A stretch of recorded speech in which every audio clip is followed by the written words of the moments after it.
Hey there, everybody. Meteorologist Noah Bergen here. It is just after 3:30 on New Year's Day. Happy New Year to you and yours. Hope you're having a lovely January 1st out there so far. We continue to track the Florida freeze, which is the big story here, and will continue to be the big story over the next couple of days into the weekend before warmer air does make a return. So let me know where you're watching from. If you have a question, comment, or a concern, the feed will be up momentarily on Facebook and YouTube. We're also on Fox Local. All right, so those temperatures this morning, officially here they are next to me. They got to 38 in Orlando, 36 in Sanford, 33 in the Villages, 28 in Ocala. So as expected, we did have some spots get below freezing. The freezing line ended up being about like this morning, which is what we expected. So everywhere north of that line was below freezing. South of that line stayed above freezing, but there was some pretty widespread frost in spots despite being above freezing. I think we had 39 for a low in Orlando. It ended up 38. So the forecast was pretty good. Ocala was an underperformer. Got a little bit colder than what it looked like. Got all the way down to 28 in central Marion County earlier this morning. 34 in DeLand, 31 in Palm Coast, 36 New Smyrna, 36 Daytona, 39 in Winter Haven. So it was definitely chilly out there earlier this morning. But this probably will be the coldest day for a little bit. It's definitely going to warm up this weekend, and things are going to stay warm for most of next week. So hello, Facebook and YouTubers. Let me know where you're watching from. Happy New Year. What did you do for the New Year? Let me pull up some of your comments as they start to trickle in. Happy New Year. Thanks for sharing the forecast. Sonia Mills on YouTube. Hello, Sonia. Hello, everybody from Kissimmee, Florida. Hello, hello, hello. How are you today? How are you? It's New Year's. Can you believe it's 2026 already? Hello, everyone. Kissimmee, Florida from YouTube. Thanks for checking in. From there. All right, so there were the lows this morning. Let me take you outside right now. But first, I want to show you some positivity for you today. This is the amount of daylight gain during the month of January, which is pretty notable. It's not as much as it'll be in February, but we gain about 20 minutes of daylight. Most of this is in the evenings. So we're going to have more light for longer in the evenings going forward. I think everybody can agree that that is a wonderful thing. About a half an hour in the yellow, about 40 minutes in the orange from basically South Jersey and Southeast PA back through the heartland and over towards Northern California. And then almost an hour on the far northern parts of the U.S. will gain almost an hour of sunlight during the month of January in the far northern parts of the United States. So temperatures on this New Year's Day, they are really cold up to the north, but not bad in the south. You know, it's interesting. There's a very sharp cutoff between cold and warm today. Not always the case, but sometimes it is. And you go from 8 in Pittsburgh to 58 in Nashville. 34 in Kansas City to 58 in Springfield. So over short distances, there are big changes in the temperature today on New Year's, but definitely the areas from New York to Connecticut, Boston, Vermont, PA, Michigan, Ohio, Wisconsin, it is freezing. As you see the wind chill again, 4 in Syracuse in the middle of the afternoon, 10 in Chicago, 4 in Minneapolis, 3 below in Fargo, 18 in Columbus. But you look to the south, it's 70 right now in Houston and 68 currently in Dallas. So there is a lot of warmth to go around, and we're going to continue to warm up pretty fast, I think, as we head into the upcoming weekend. So here are the morning lows over the next few days, and the average morning low is about 50. This time of the year, we've been actually close to 60 Sunday morning this weekend. So we go from a well below to well above, and we'll stay actually solidly above average for the morning lows for a good part of next week. Again, average morning low this time of the year sits at about 50. All right, so for tonight, temperatures not quite as cold as the last few nights. This morning we were at 38 in Orlando. We'll be at 45 tomorrow. So is it still feeling cold? Yeah, of course. But 45 is notably higher than 38. 40 tonight in the Villages, 39 in Ocala, 42 in Titusville, 45 in Kissimmee, 40 in Palm Coast, 43 in Winter Haven, 44 in Melbourne, and 43 in the Leesburg area. So if you have a question, comments, a concern, please put it in the feed. Love to hear from you. Hope everybody's doing good. Good afternoon from Lakeland. We got down to 39 in Jupiter, Awakened 1447 on YouTube. Sounds about right for the Jupiter area. Alice says, hello from Winter Haven. Happy New Year 2026. Health and blessings in the new year. Appreciate you, Alice. Love that you watch us so regularly. We take it very seriously that you trust us and follow us here for your weather information with the Fox 35 Storm Team in Central Florida. So appreciate that, Alice, and very merry Happy New Year blessings to you and your family as well. All right, so let me take you to the temperatures so far today. Now, we're still warming a little bit, but we're right about where we expected, 65 or so for highs. So far, we've gotten to 66 in Tampa and Ocala, 64 in Orlando. We had the Orange Bowl today down in Miami, where Oregon shut out Texas Tech. Very dominant fashion. A long way for Oregon fans to travel. I didn't see a lot of them there. That's a long and expensive flight from Oregon to Miami. But a beautiful day in South Florida for the Orange Bowl. That is a South Florida tradition in early January. I was there last year when it was Penn State, and it was a night game, so definitely a little bit different last year than this year. But the air is very dry across all of Florida. I mean, there's just no humidity in the air. Very, very, very low. Dew points are in the 20s, 30s, and 40s. That's very dry air. You can see the color bar at the top of your screen. We're talking about dew points that are definitely midwinter level humidity for us right now. And if we have this for a couple of days, you'll notice dry skin, dry lips if you're outside a lot, definitely because of the dry air. So currently it's 65 in Sanford, 66 in Daytona, 67 in Gainesville, 65 in Kissimmee, 65 in Melbourne, 63 in Buffalo. So very nice. And again, one more time, the temperatures tonight definitely warmer than the last few nights. No frost, no freeze concerns. I mean, I guess the only place with frost potential could be like Ocala, Palm Coast, and Gainesville, maybe. But even that, I doubt it. So we're probably pretty much frost-free tonight going into the morning hours of tomorrow. All right, so let me take you here at home. Here is the live radar, and notice things are calm and quiet. There's nothing to track out there. And across the southeast, here's the radar. There's nothing in view of us. Here's the high-res satellite. Notice there's hardly any clouds out there. It's just beautiful. On the infrared satellite, you got to go all the way out here to Texas to see some clouds. Big weather system out west. You can see a lot more clouds out here. Now, eventually, some of this energy, they'll get a little piece of this energy. It's about right here. Will swing by like this Saturday and give us a few thunder showers late in the day, but I don't think that it's much. Now, nationally, we do have some big weather. Sorry, this thing is always glitchy. Didn't mean for it to jump on you there. We've got some rain out in the west. Now, the good news for the Rose Bowl, if you're a football fan in LA, it's technically Pasadena. It's cleared out nicely. It was pouring there this morning. Got some rain in Las Vegas. But a lot of icy mix. This is all elevation dependent. And interior Oregon, southern Washington, some snow east of Seattle on the I-5 corridor, which would be about right there. A little bit of snow west of Denver at the ski resorts. Then you come back towards the northeast. There was a little bit of snow overnight in southern New England. A little bit like 2, 3, 4 inches of snow. You see that right here in the Canadian Maritimes now. That's moving away. But there's another little clipper right here. These things are common this time of year. They zip to the southeast and produce a little bit of snow in the jet stream flow that's so far north. And there could be a little bit more snow there. Let's see the snowpack right now.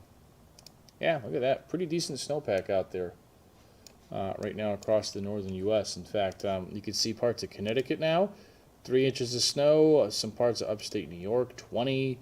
Side of Buffalo, 16. You go up here towards Chicago, there's 2 inches of snow on the ground. Central Ohio, about 4.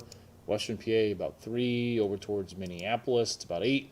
You go up towards the UP of Michigan, and it's 30, 40 inches of snow. So there's a pretty good snowpack right now across the northern U.S. But for us in Florida, there is just nothing cooking.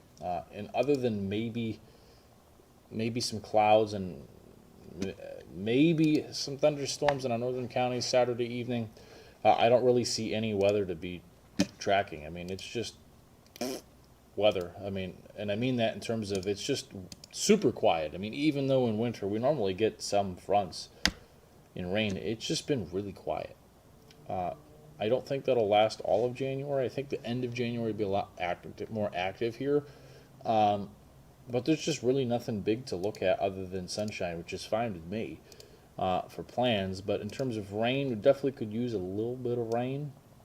I don't think there's going to be much. Let me pull up some of the long-range data. So this right here is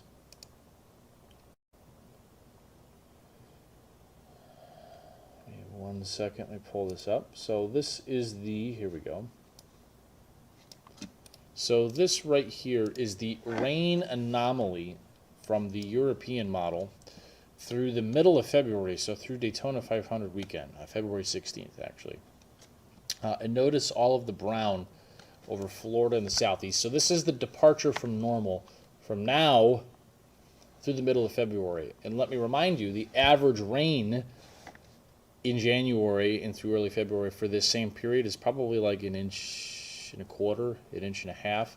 So, some basic quick math. If the departure from normal is 3/4 of an inch to an inch, and the average is only 1.25 inches, my points of showing you this is two things. A, drought and fire, brush fire threats are going to really start to creep in, I think, pretty early this year, now that we're in 2026.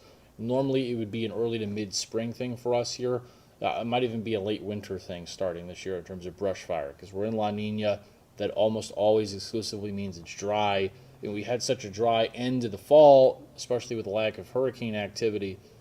I definitely think an early onset to brush fire season of note is pretty likely at this point, barring some unforeseen change in the long-term pattern that we don't have in our sights right now.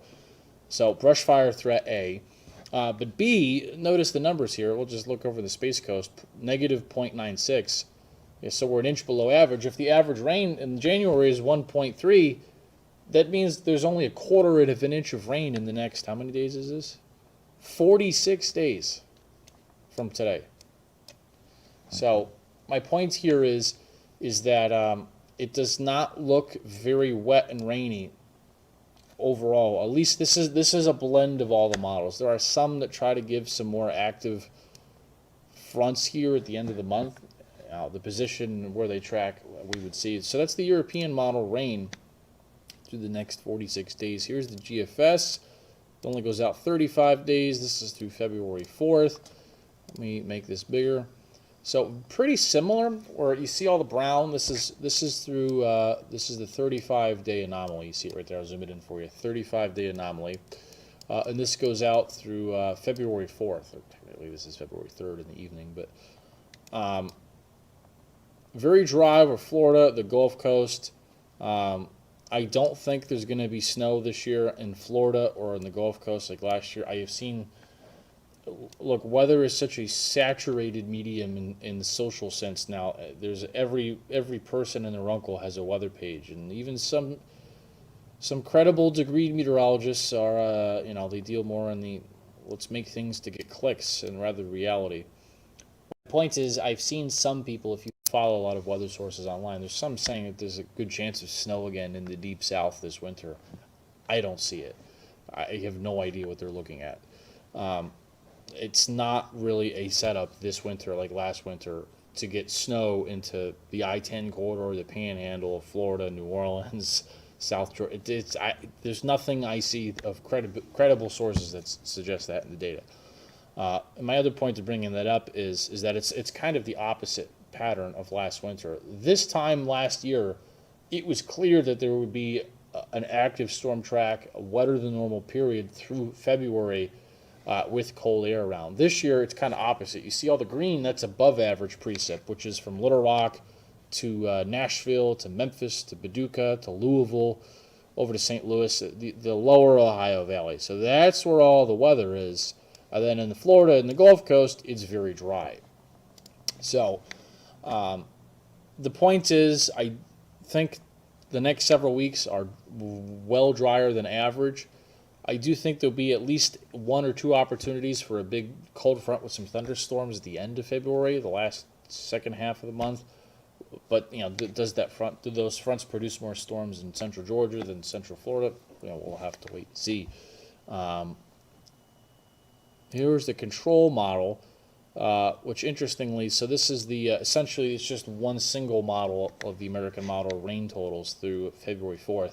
And notice the red. It's got an even drier signal in parts of Florida and an even wetter signal from middle Tennessee to eastern Kentucky up to Pittsburgh and then into the deep south, which is kind of what you'd expect for a La Nina, which is this area here to be much wetter than normal and this area to be drier than normal. I'm not sure why it has a positive anomaly on the Florida Space Coast. Probably just the culmination of some easterly flow days with sprinkles, which probably wouldn't happen quite like that.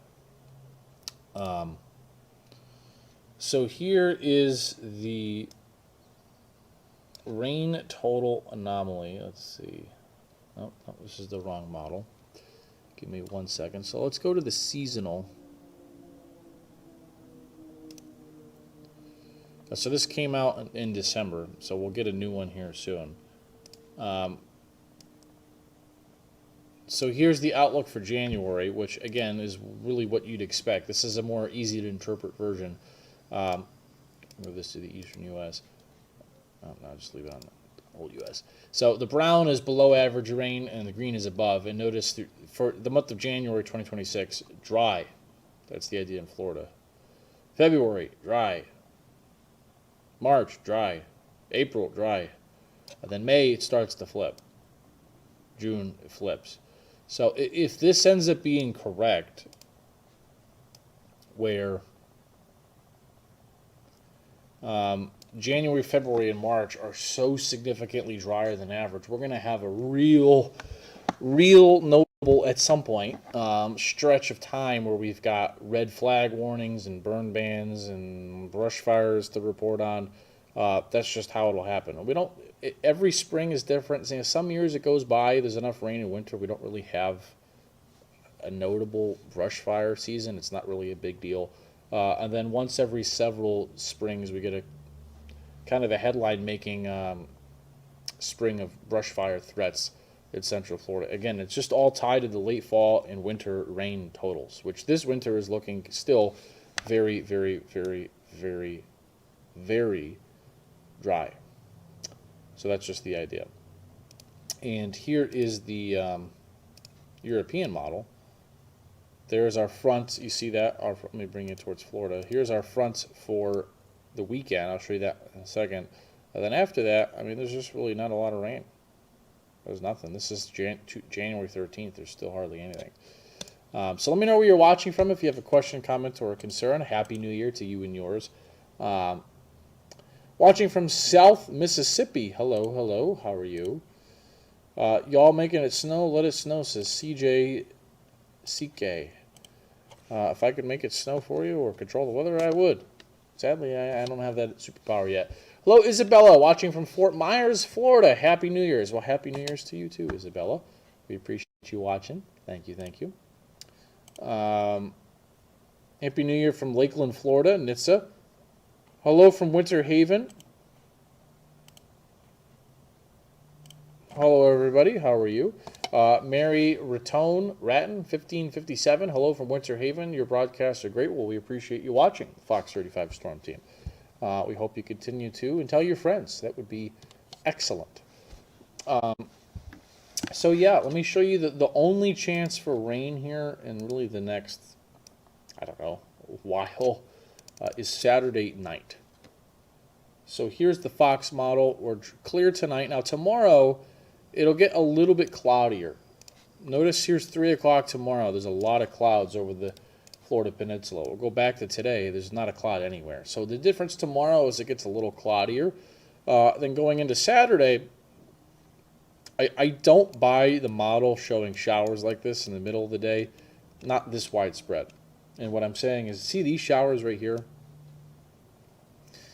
I don't think there's going to be that many there. Maybe a sprinkle during the day or maybe a shower, but Saturday day plans in Orlando in the I-4 quarter, they're fine. I mean, there'll be more clouds. It'll be a little breezy. But here we go. We turn on the front. Here we go. So notice there's a front that's going to come by. And it doesn't really come in here until after midnight Sunday into the wee hours of Sunday morning. But, let me turn off the front here. Here's Saturday evening. So these storms, I do think, will be a few of them strong or severe. So here's about 7 o'clock Saturday. So places like Savannah, Valdosta, Tallahassee. I think these areas, there could be a few severe thunderstorm warnings Saturday evening as this line drops to the southeast. Now, it'll weaken with time, but heads up if you're going to be further to the north. Plans in Jacksonville Saturday evening. There will be some downpours and thunderstorms around 7 to 11 p.m., something like that. Now, for our area, the beginning of these storms come into maybe Gainesville, High City, Lake City, High Springs, Newberry, 8 to 9-ish Saturday. And I could see one or two of these being severe for just wind. You know, imagine a severe thunderstorm warning there like that or something. And also for maybe the St. Augustine area. So here's 10. Here's 11, some rain in Palm Coast. In Ocala, some downpours, 11.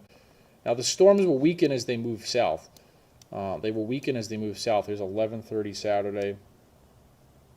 Here's 12. You'll notice how that they weaken considerably. Here's 2:30 in the morning, just some lingering showers. In fact, it doesn't even rain everywhere in Brevard County. They fall apart. But areas up around Gainesville, yeah, I could see a strong or severe storm. Maybe northern Marion County and Flagler County late Saturday evening. But notice the time. This is late in the day. So don't cancel your plans Saturday. But if you're going to be further north or you're in these areas later in the evening, there'll be some storms. Laurel Blanchard, meteorologist Laurel Blanchard, will be here just in case any of those get perky for you.